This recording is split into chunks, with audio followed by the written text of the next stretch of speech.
Հայաստանի Հանրապետության երկրորդ նախագահի իբր 4 միլիարդ, հետո 7 միլիարդ դոլար կարողության մասին ֆեյք լուրերը։ Այդ ստերը որտեղից էին տարածվում, ովքեր էին տարածում, ովքեր էին այդ ստերը առավոտից իրիկուն տարածում 10-15 տարի։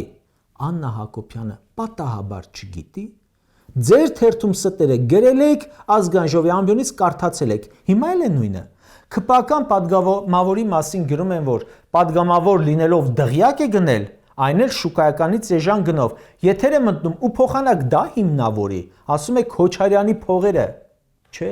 այդ տարբեր կուսակցությունների գրկից թռնելով Նիկոլի գիրկը ժամանակավորապես ապաստանածը թող իմանա, որ այդ տրյուկները չեն աշխատում։ Հաջորդ իշխանության օրոք իր վրա ուսումնասիրություն է կատարելու հենց այդ ապօրինի գույքի բռնագանձման վարչությունը։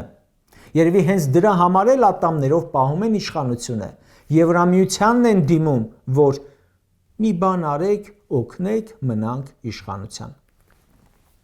Բա հիմա սա այդ քաղաքական բումերանգը չի։ Ուղղակի դուք եկաք իշխանության ու չկարողացաք ապացուցել, որ այն ինչ վերագրում եք Քոչարյանին, իրենն է, բայց ձեր պարագայում կգա հաջորդ իշխանությունը ու այդ ժամանակ կպարզվի, այդ սուպերմարկետները ձերն են թե չէ։ Կպարզվի, հագած ամեն մի շորը ոնց է գնվել, կպարզվի որտեղից է, որտեղ ինչ փայ ունեք։ Գուցե վաղը հերթ կանգնեն բիզնեսմենները ձեր դեմ ցուցմունք տալու համար։ Փաստվել է, որ ինչ դուք եք մարդկանց վերագրում, սուտ է, բայց ձերը հլը որ մենակ դուք եք ասում, թե սուտ է։